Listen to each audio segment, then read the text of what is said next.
नमस्कार दोस्तों, कैसे हो आप सभी। मुझे उम्मीद है आप सभी ठीक हो। मैं अनिल गुलिया एक बार फिर से आपके अपने YouTube channel maths with Anil Gulia में आप सभी का स्वागत करता हूं और पढ़ने के सिलसिले को कंटिन्यू करते हैं दोस्तों। सॉरी भाई इस चीज के लिए, जो पिछली वीडियो अपलोड हुई उसमें साउंड क्लियर नहीं थी। टेक्निकली मुझे बाद में पता चला जब आपके कमेंट आए और उस प्रॉब्लम का सॉल्यूशन निकाल लिया गया है और इस वीडियो में आपको अच्छी वॉइस नजर आएगी पिछले की बजाय, ठीक है। और दोस्तों, जो कंटेंट पिछली वीडियो में मैंने आपको प्रोवाइड करवाया था वो कंटेंट वो कॉन्सेप्ट सारे मैं इस वीडियो में दोबारा से करवाऊंगा आप सभी को। तो जिस भाई ने वो वीडियो नहीं देखी वो इसको देखेंगे। आज हम एक कॉन्सेप्ट करने हैं, ध्यान से सुनो, थोड़ा मैं जल्दी बात करता हूँ। कॉन्सेप्ट नंबर 1, ऐसी कितनी संख्याएं हैं या ऐसी कौन सी संख्या है जिसके केवल 3 गुणनखंड होते हैं, ठीक है। और उसके बाद हमें दूसरा कॉन्सेप्ट करना है कि ऐसी कौन सी संख्या है जिसके विषम गुणनखंड होते हैं। उसके बाद हमें प्रोडक्ट ऑफ फैक्टर पे बात करनी है। प्रोडक्ट ऑफ फैक्टर के बाद हम बात करेंगे आज sum of factor, odd factor, even factor, ठीक है। इन सभी बातों की चर्चा आज की वीडियो में हमें करनी है। तो थोड़ा पढ़ाई के सिलसिले को थोड़ा जल्दी करने की कोशिश करते हैं, ठीक है, क्योंकि पिछली वीडियो इसको दोनों को मत करना। तो मैं थोड़ा स्पीड से चलूंगा और कंटेंट को आना एक ही क्वेश्चन ही मैं लूंगा, सिर्फ आप क्वेश्चन जब ना वही क्वेश्चन लूंगा, ज्यादा क्वेश्चन नहीं लूंगा मैं, ठीक है, ध्यान रखना। अगर मैं बात करूं तो पहले क्वेश्चन की, तो पहले ही क्वेश्चन की अगर मैं बात करूं तो आपको क्वेश्चन ये दिया गया है। पहले क्वेश्चन की अगर मैं बात करूं तो आपको क्वेश्चन ये दिया गया, मैं ये कहता हूं दोस्तों कि आपको पहला मैंने एक क्वेश्चन लिखा है 1 से 400 तक, 1 से 400 तक ऐसी कितनी संख्याएं, 1 से 400 तक ऐसी कितनी संख्याएं हैं जिनके केवल 3 गुणनखंड होंगे,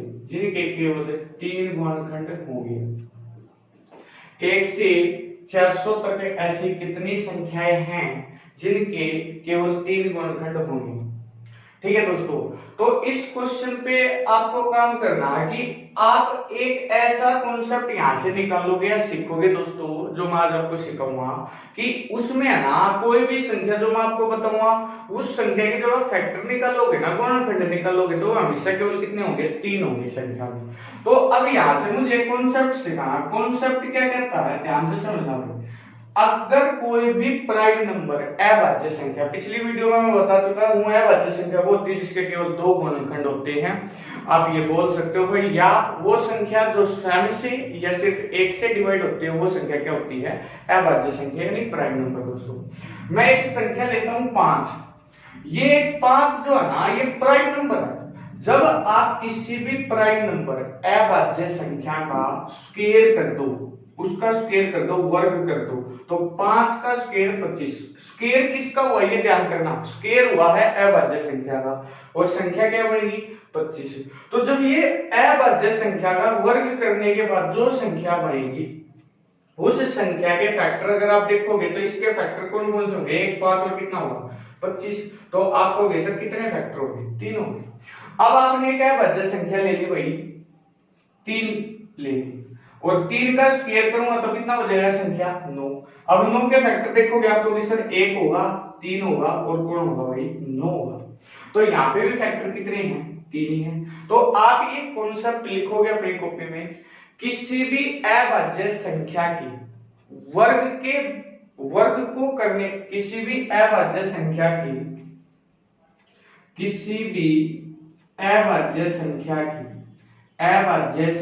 ध्यान से लिखना भाई, अभाज्य संख्या की वर्ग करने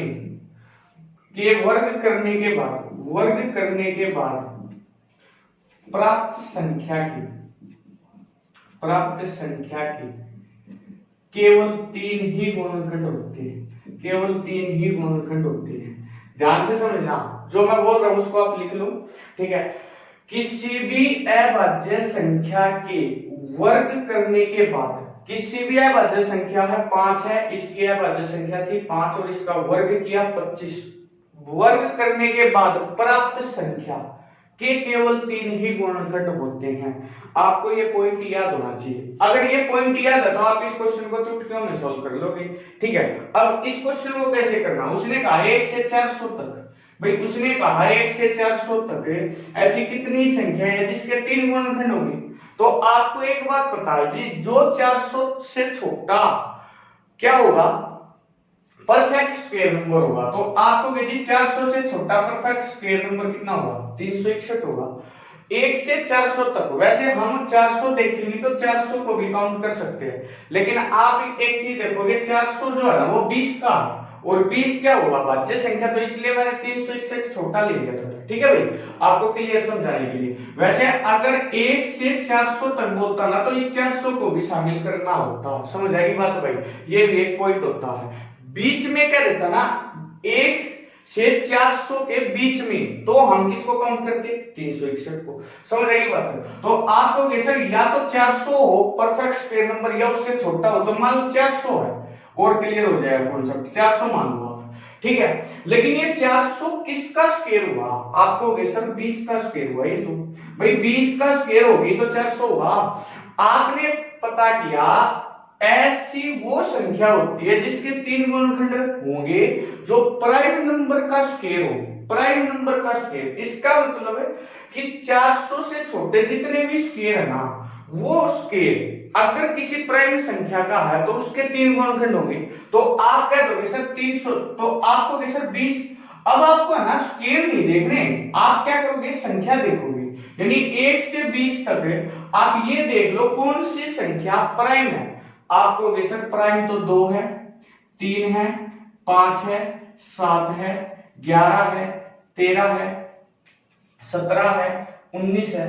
19 के बाद 21 पर नहीं गया, क्यों, देखो देखो 2 का स्क्वायर करूंगा तो 4 ऐसी संख्या होगी जिसके 3 गुणनखंड होंगे। 3 का स्क्वायर करूंगा 9, 5 का स्क्वायर 25, 7 का 49, 11 का 121। ये सारी संख्या ऐसी होंगी जिनके कितने गुणनखंड होंगे, 3। तो इस क्वेश्चन को समझाने के लिए इतना टाइम लगा दोस्तों। एग्जाम में आपको क्या करना है, जब भी आपको क्वेश्चन ऐसा मिलेगा तो आप या तो वो संख्या एक लास्ट, ये बहुत रेयर मिलेगा दोस्तों, इससे छोटा परफेक्ट स्क्वायर नंबर देखेंगे, उससे छोटी जितनी भी अभाज्य संख्या होंगी वही हमारा क्या हो जाएगा, आंसर। अब मैं काउंट करूंगा तो आपको सर 1 2 3 4 5 6 7 8 है भाज्य संख्या होती, तो आपको सर कितनी ऐसी संख्या होंगी, 8 ऐसी संख्या होंगी जिनके केवल कितने गुणनखंड होंगे, 3 गुणनखंड होंगे। ठीक है दोस्तों, उम्मीद है। अगर मैं इसी क्वेश्चन को थोड़ा चेंज कर दूं, मैं ये कह दूं भाई 1 से 1000 तक, 1 से 1000 तक ऐसी कितनी संख्या है, 1 से 1000 तक ऐसी कितनी संख्या है जिनके केवल 3 गुणनखंड होंगे, ऐसा क्वेश्चन दे दिया।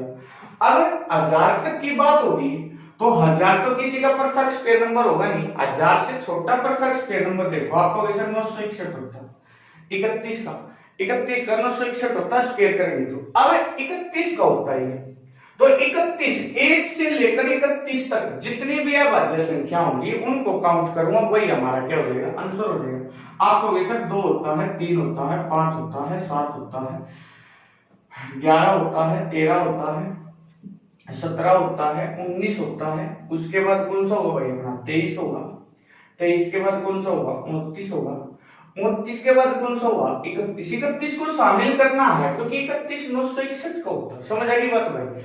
32 का नहीं कर सकते क्योंकि 1000 से ऊपर हो गया, नहीं अबाव की बात होगी। तो आपको सर बिल्कुल आसान है, 1 2 3 4 5 6 7 8 9 10 और 11, तो आंसर कितना हो जाएगा भाई, 11। Just 2 second question. अगर आपको कॉन्सेप्ट पता है, आपको कॉन्सेप्ट ये पता होना चाहिए कि अगर किसी भी प्राइम नंबर का स्क्वायर करने के बाद जो संख्या प्राप्त होगी वो संख्या या उस संख्या के केवल कितने गुणनखंड होंगे दोस्तों, 3 गुणनखंड होंगे। पहला कॉन्सेप्ट दोस्तों। दूसरे कॉन्सेप्ट की मैं बात करता हूं, concept number 2। Concept number 2, concept number 2, concept number 2 की अगर मैं बात करूं तो आपसे क्वेश्चन दे दिया 1 से 1000 तक, 1 से 1000 तक ऐसी कितनी संख्याएं, ऐसी कितनी संख्याएं, ऐसी कितनी संख्याएं हैं, 1 से 1000 तक ऐसी कितनी संख्याएं हैं जिनके जिनके विषम गुणनखंड होंगे, जिनके विषम गुणनखंड होंगे। अब सबसे पहली बात तो जी 1 से 1000 तक प्रत्येक संख्या के चेक थोड़ी करेंगे भाई, तो यहाँ से एक कॉन्सेप्ट निकलेगा, मतलब अब हमें काम करना विषम होंगे, गुणनखंड विषम होने चाहिए। तो दोस्तों अगर मैं बात करूं 64, तो आपको कैसे 64 के जो गुणनखंड होंगे वो कौन कौन से होंगे, 1 होगा, 2 होगा, 4 होगा। 4 के बाद कौन डिवाइड करेगा भाई, 8 डिवाइड करेगा। 8 के बाद कौन करेगा, 100 करेगा। 100 के बाद कौन करेगा, 32 करेगा। 32 के बाद कौन करेगा, 64 करेगा। यही तो इसके फैक्टर होंगे, हाँ या ना। आपको कैसे एक और नंबर ले लेते हैं, मैंने लिख लिया 100 हम बार बार लेते भी है, आगे भी यूज करेंगे। 1 2, उसके बाद कौन बात करता है, 5 5 के बाद 10 10 के बाद 20 20 के बाद 25 25 के बाद 50 और 50 के बाद कितना, 100। तो आपको कैसे यहां अगर मैं काउंट करूं, ध्यान से समझना, 4 और 3 कितना, 7, यहां हो गए 7। यहां अगर मैं बात करूं कुल फैक्टर, यहां कितने हो गए, 4 4 4 कितना, 8, और कोई नंबर मिस कर दिया क्या, हाँ 4 मिस हो गया, 8 8 और 1 कितना, 9। तो यहाँ पे कितने हो गए दोस्तों, 9 हो गए। उसके बाद अगर मैं बात करूं एक और नंबर आप ले लेते, 36 ले लो। 36 के फैक्टर कौन कौन से होंगे, 1 होगा, 2 होगा, 3 होगा, 4 होगा, 9 होगा, 12 होगा, 18 होगा और 36 होगा। यही तो होंगे भाई, 1 2 3 4, एक और नंबर मिस हो गया, 6। ठीक है, तो ये सारे हो गए। आपको कैसे 4 4 8 8 में कितना, 9, यहाँ पे भी 9 हो गए।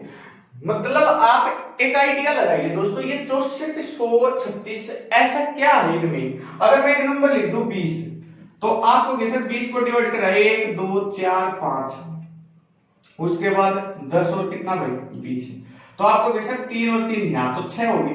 यहाँ फैक्टर 6 हो गए, लेकिन यहाँ कितने हो गए भाई, विषम हो गए।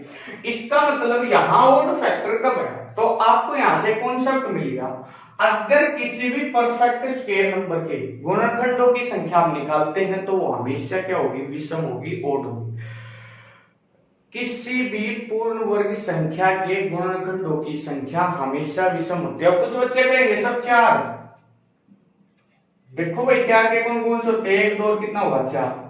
भाई यहां से 2 पॉइंट निकल गए भाई, 4 एक परफेक्ट स्क्वायर नंबर है तो इसके जो फैक्टर है वो विषम भी होंगे और 3 भी होंगे, विषम भी होंगे, 3 भी होंगे। विषम क्यों हुए, क्योंकि ये परफेक्ट स्क्वायर नंबर है। और 3 क्यों हुए, क्योंकि ये प्राइम नंबर का स्क्वायर करने के बाद प्राप्त संख्या है। दोनों कॉन्सेप्ट यहां से ध्यान रखने हैं भाई।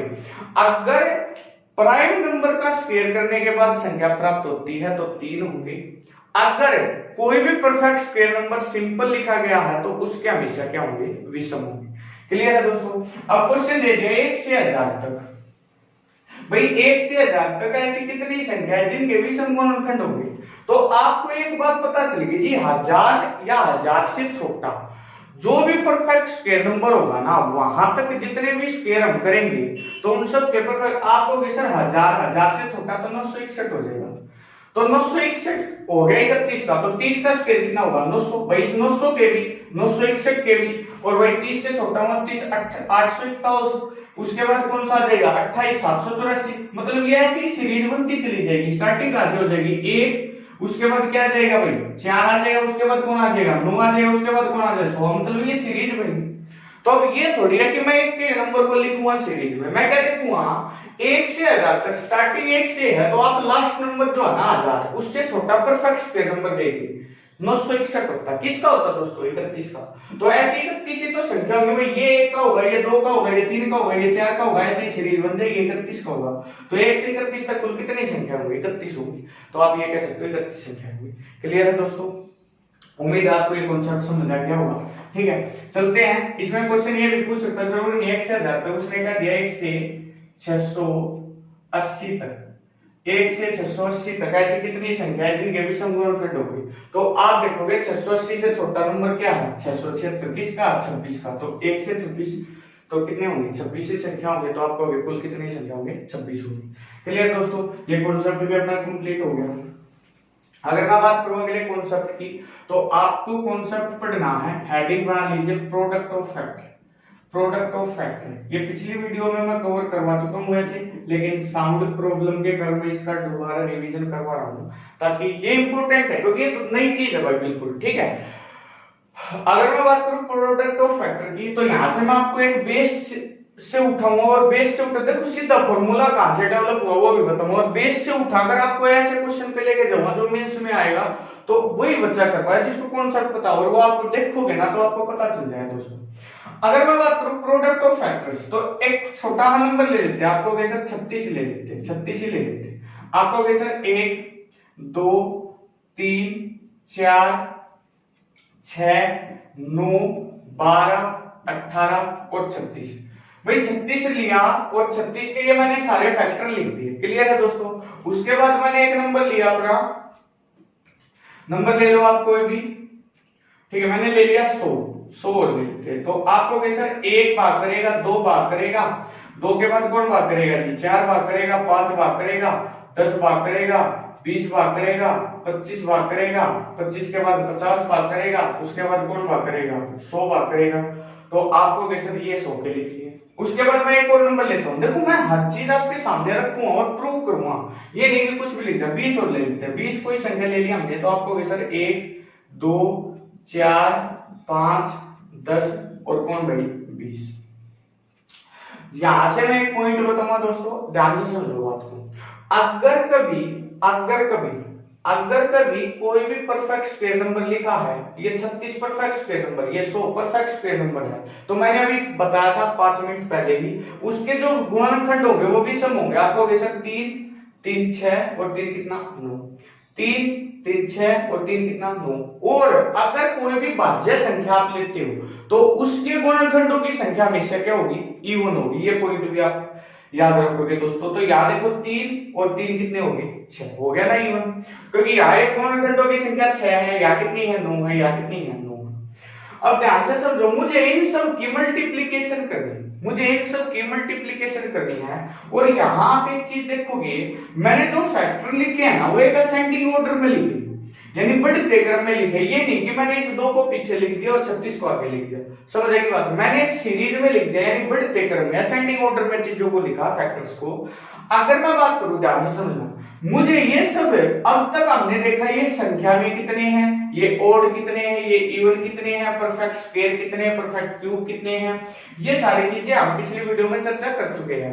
अगर मैं बात करूं इनका प्रोडक्ट करना, तो आपको कैसे प्रोडक्ट तो ऐसे ही करेंगे, आया ना, मतलब इनकी मल्टीप्लाई करनी है, और मल्टीप्लाई करने के बाद ये बताना कि आंसर क्या होगा। तो यहां से आप एक चीज समझिए, जब भी अगर ये संख्या 9 है, भाई एक बात बताओ, अगर ये संख्या 9 है तो बीच में एक नंबर बचेगा, क्योंकि 4 इधर हो जाएगी, 4 उधर हो जाएगी, और बीच में एक नंबर बचेगा। अगर ये संख्या 7 होती, अगर ये फैक्टर्स की संख्या 7 होती, तो 3 इधर 3 उधर और एक बीच में।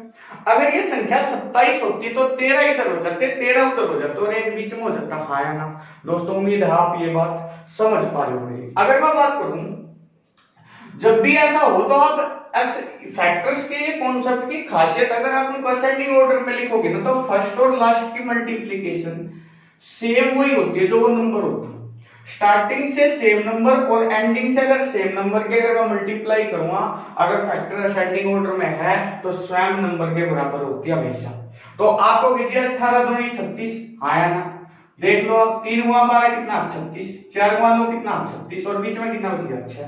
अब ये 6 क्यों बचा, ये 6 इसलिए बचा क्योंकि भाई विषम फैक्टर थे, 9 थे भाई, 4 पेयर तो पूरे बन गए और एक बच गया, हाँ या ना, एक सिंगल नंबर। अगर मैं बात करूं, इस पे भी बात करते हैं, मैं एक बार 20 पे और आना चाहता हूं। ऐसे इसमें होता है, देखो 100 और 1, पहले से और आखिरी 100 एकम 100, पहले से दूसरा आखिरी से दूसरा 50 2 ही 100, 4 गुणा 2500, 5 गुणा 20 और बीच में कितना बच गया 10। मैं 20 पे और चर्चा करना चाहता हूं। अगर मैं पहले और आखिरी को देखूं तो 20 एकम 20 स्वयं संख्या, हाँ या ना। मैं कहूं 10 गुणा 2 कितना भाई 20, आपको स्वयं संख्या, हाँ या ना। आपको कैसे 4 गुणा 5 कितना 20, 20 20 और 20, यहाँ 20 20 के 3 पेयर बन गए। अब मुझे प्रोडक्ट निकालना है, तो आप एक बात अच्छे तरीके से जानते हो, अगर मैं कह दूं a की पावर m है इंटू में a की पावर n है, तो आपको सर a की पावर m प्लस क्या होगी एन, ए की पावर एन प्लस क्या होगी एन। अगर बेस सेम है तो पावर क्या हो जाती है दोस्तों, ऐड हो जाती है। क्लियर है दोस्तों। अगर 36 है, मुझे मल्टीप्लीकेशन में करना, 36 की पावर एक ये एक ये एक ये एक ये, तो 36 36 36 36 36 कितनी बार आ गया, 4 बार तो आ गया। लेकिन दोस्तों अगर ध्यान से समझना इस बात को, अगर कोई भी परफेक्ट स्क्वायर नंबर है तो आपको एक चीज श्योर होगी, एक संख्या बीच में हमेशा बचेगी, क्योंकि 4 इधर हो गए 4 उधर हो गए तो एक बीच में बचेगी। अगर 27 होते तो 13 इधर 13 उधर, एक फैक्टर तो बीच में बचता ही बचता। जो वो फैक्टर बीच में बचता है वो इस नंबर का स्क्वायर रूट होता है। अगर मैं कहूं तो ये 6 बच गया, तो 36 की पावर 4 वहां 6 ऐसा ही तो लिखोगे। छोटे भाई इस 6 को मैं 36 रूट में 36 लिख लूं, या 36 की पावर 1/2 कहना चाह रहा था वो भी लिख सकते हैं। अगर मैं रूट में 36 लिखूंगा तो आप कहोगे सर रूट का मतलब तो ये होता है कि 36 की पावर 1/2 होगी। हाँ, अब बेस सेम होगा तो पावर ऐड हो जाएंगे। आप कहोगे सर 36 की पावर 4 दूनी 8 और 1 9/2 हो जाएगी। भाई इनको ऐड करूंगा, 4 जमा 1/2 और 36 की पावर मैंने एक स्टेप छोड़ दिया तो कितना होगा, 36 की पावर 9/2। ध्यान से समझना भाई लॉजिक को। अगर मैं बात करूं 20, तो आपको सर 20 की पावर एक यहां 2 और एक यहां कितना 3, तो आपको सर 20 की पावर 3, हाँ या ना। 20 की पावर 3 कितना होगा 8000, तो इसका मतलब आंसर कितना हो जाएगा 8000 हो जाएगा। इसमें तो कोई डाउट था ही नहीं। तो आपने एक चीज देखी कि जब अगर परफेक्ट स्क्वायर नंबर है, ये ट्रिक भी कह सकता हूं, अगर कोई परफेक्ट स्क्वायर नंबर है और अगर आप उसका प्रोडक्ट निकालोगे ना तो जो पावर होगी वो हमेशा फ्रैक्शन में होगी, बाई 2 की फॉर्म में होगी। अगर कोई भी आप भाज्य संख्या लोगे और उसके फैक्टर का प्रोडक्ट निकालोगे ना तो वो एक इंटीजर की फॉर्म में आ जाएगा, सिंपल इंटीजर की फॉर्म में। ठीक है, यानी पावर फ्रैक्शन में नहीं होगी। समझ आएगी बात भाई, हाँ या ना।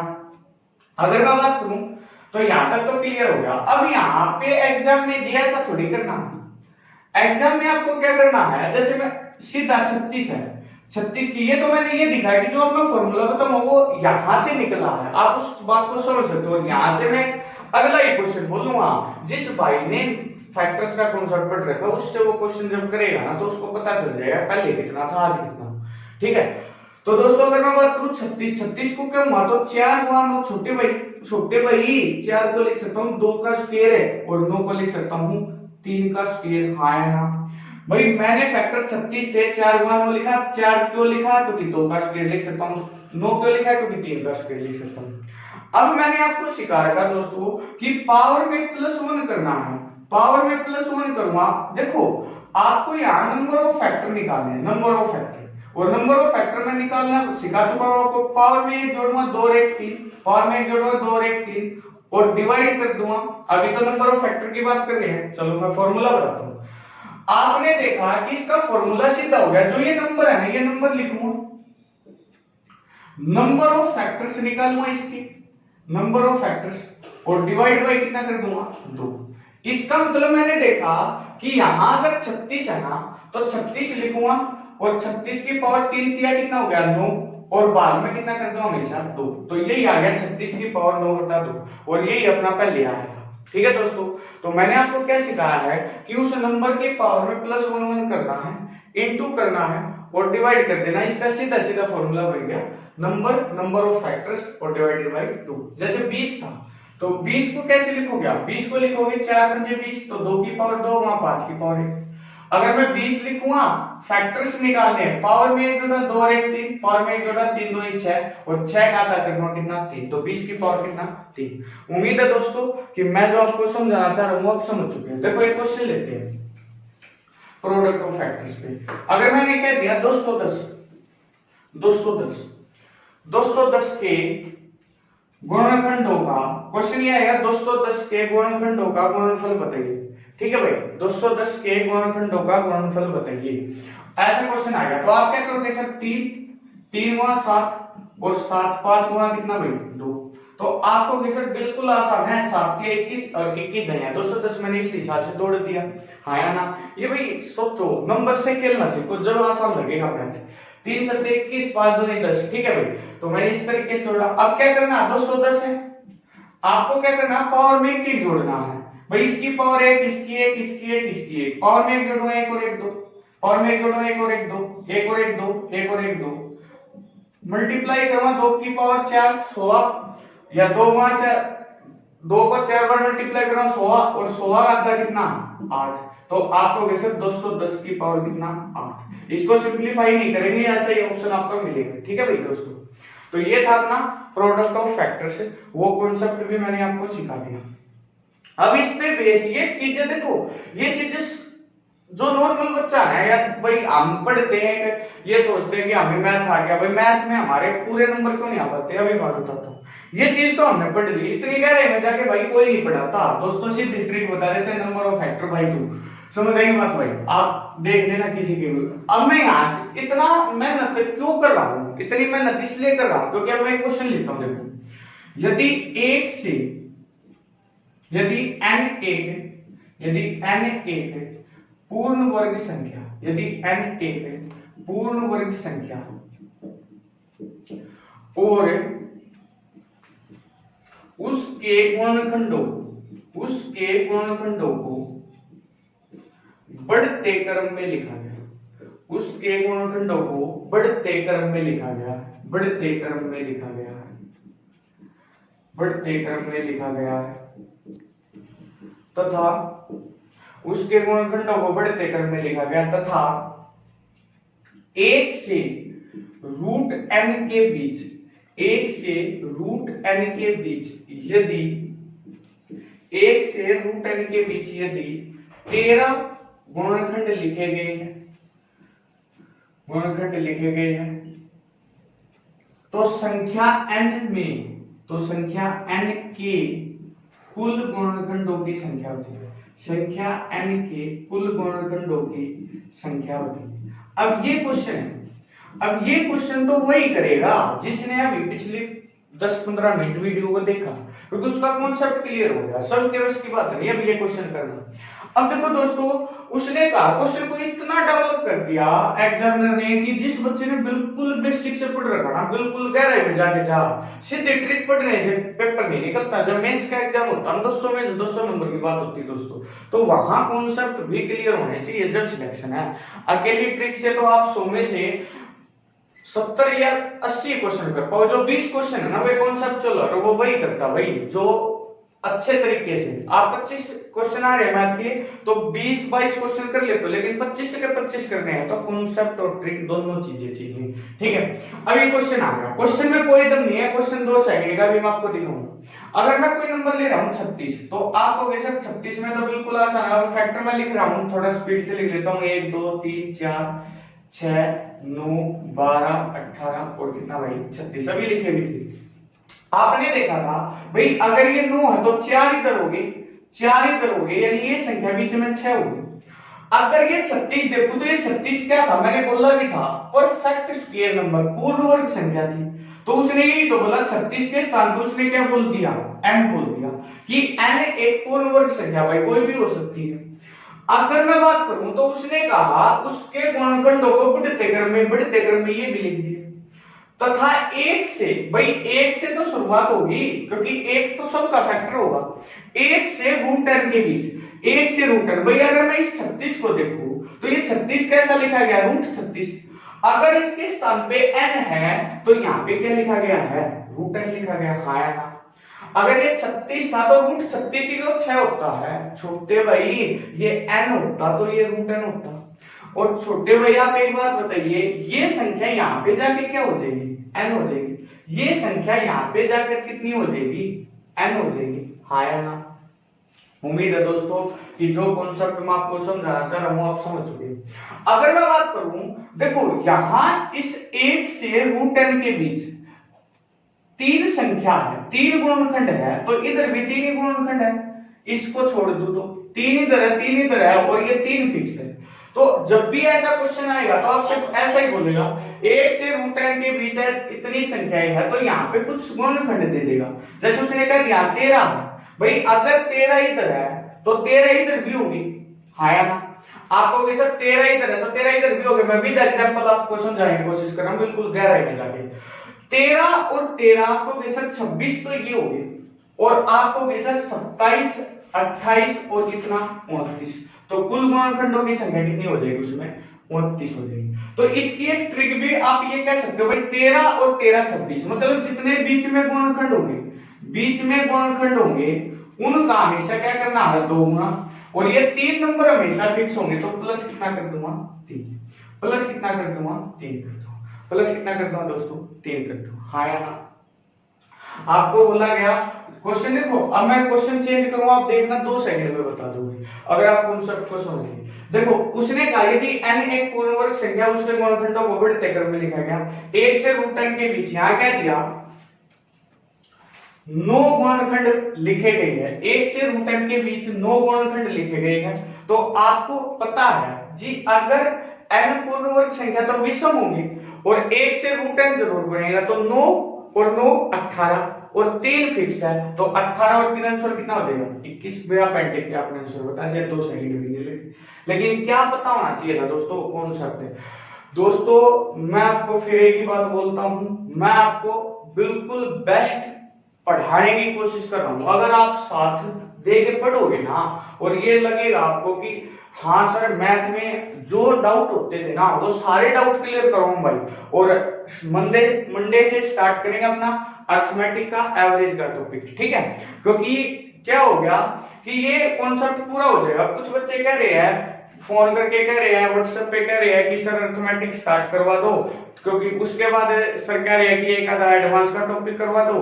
तो मैं भी सोच रहा हूं दोस्तों, अब नंबर सिस्टम के 3-4 कॉन्सेप्ट हमने कर लिए, अब अर्थमेटिक के 1-2 टॉपिक कर लेंगे, उसके बाद अपना एडवांस का ट्रिग्नोमेट्री अलजेब्रा में से कोई कॉन्सेप्ट कर लेंगे, उसके बाद फिर अपना नंबर सिस्टम कर लेंगे, तो सारे मैथ को कवर करते चलेंगे। क्योंकि आप कोई भी एग्जाम दोगे तो उसमें कंप्लीट मैथ आएगा, ठीक है। अर्थमेटिक का भी आ रहा है भाई, नंबर सिस्टम का भी आएगा, एडवांस का भी आएगा। तो इस तरीके से दोस्तों कोशिश करेंगे कि सारा मैथ आपका अगर जिम्मा उठाया है, अगर आप सपोर्ट करोगे दोस्तों, तो आपका अच्छे से अच्छा कंटेंट प्रोवाइड कराया जाएगा, और बिल्कुल basic to high level advance level तक आपको काम करवाया जाएगा, ये नहीं दोस्तों, ठीक है।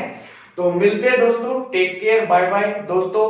चैनल को प्लीज लाइक कीजिए, शेयर कीजिए और सब्सक्राइब कीजिए, ठीक है। टेक केयर दोस्तों, बाय बाय।